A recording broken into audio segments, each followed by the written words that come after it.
ಸಂಚಾರ ನಿಯಮ ಉಲ್ಲಂಘನೆ ಮಾಡಿದರೆ ಹುಷಾರ್. ಫುಟ್ಪಾತ್ ಮೇಲೆ ಬೈಕ್ ಓಡಿಸಿದ್ರೆ 5,000 ರೂಪಾಯಿ ದಂಡ ವಿಧಿಸೋಕೆ ಪ್ಲಾನ್ ನಡೀತಾ ಇದೆ ಈಗ. ನೀವೇನಾದರೂ ಟ್ರಾಫಿಕ್ ಇದೆ ಅಥವಾ ಅರ್ಜೆಂಟ್ ಇದೆ ಅಂತೇಳಿ ಫುಟ್ಪಾತ್ ಮೇಲೆ ಏನಾದರೂ ಗಾಡಿ ಓಡಿಸೋಕೆ ಮುಂದಾದರೆ ಅಥವಾ ಅಲ್ಲಿ ಏನಾದರೂ ಕ್ಯಾಪ್ಚರ್ ಆಗಿಬಿಟ್ರೆ 5,000 ರೂಪಾಯಿ ಪಕ್ಕ ದಂಡ ಬಿದ್ದೇ ಬೀಳುತ್ತೆ. ಮುಲಾಜೆ ಇಲ್ಲ.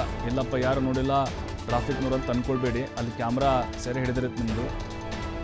ಅಲ್ಲಿ ದಂಡ ನಿಮಗೆ ಅದು ಕಟ್ಟಲೇಬೇಕಾಗುತ್ತೆ. ಸಿಎಂ ಅಂಗಳಕ್ಕೆ ತಲುಪಿದೆ ಭಾರೀ ದಂಡದ ಪ್ರಸ್ತಾವನೆ. ಸಾರಿಗೆ ಇಲಾಖೆಗೆ ಮನವಿ ಮಾಡಿದ್ರು ಕೃಷ್ಣ ಬೈರೇಗೌಡರು. ಕೃಷ್ಣ ಬೈರೇಗೌಡ ಮನವಿ ಆಧರಿಸಿದ ಒಂದು ವರದಿ ಈಗ ಪ್ರಸ್ತಾವನೆ ಸರ್ಕಾರಕ್ಕೆ ಸಲ್ಲಿಕೆಯಾಗಿದೆ. ದಂಡದ ಮೊತ್ತ 500 ಬದಲಾಗಿ 5,000 ರೂಪಾಯಿ ಪರಿಷ್ಕರಣೆ ಮಾಡುವಂತೆ ಒಂದು ಪ್ರಸ್ತಾವನೆ ಹೋಗಿದೆ. ಸಾರಿಗೆ ಇಲಾಖೆ ಪ್ರಸ್ತಾವನೆಗೆ ಸಿಎಂ ಗ್ರೀನ್ ಸಿಗ್ನಲ್ ಕೊಡುವಂಥ ಸಾಧ್ಯತೆಗಳಿದ್ದಾವೆ. ಯಾಕಂತ ಹೇಳಿದ್ರೆ ನೋಡಿ, ಈಗ ಫುಟ್ಪಾತ್ ಒತ್ತುವರಿ ತೆರವು ಮಾಡ್ತಾ ಇದ್ದಾರೆ. ಅಂದರೆ ಫುಟ್ಪಾತ್ ಅಂದ್ರೇನು, ಸಾರ್ವಜನಿಕರು ಓಡಾಡಲಿಕ್ಕೆ ಇರುವಂಥ ಒಂದು ಜಾಗ ಅದು.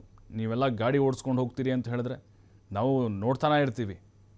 ರಸ್ತೆ ಯಾವುದು, ಫುಟ್ಪಾತ್ ಯಾವುದು ಅಂತ ಗೊತ್ತೇ ಆಗೋದಿಲ್ಲ. ಅಷ್ಟೇ ಅಡೆತಡೆ ಇದ್ದರೂ ಕೂಡ ಪಾಪ ಸಾರ್ವಜನಿಕರು ಕಿರಿಕಿರಿ ಆಗ್ತಾ ಇರುತ್ತೆ. ನಡ್ಕೊಂಡು ಹೋಗ್ತಿರ್ತಾರೆ, ಇವ್ರ ಹಿಂದಿಂದ ಹಾರ್ನ್ ಹೊಡಿತಾ ಇರ್ತಾರೆ.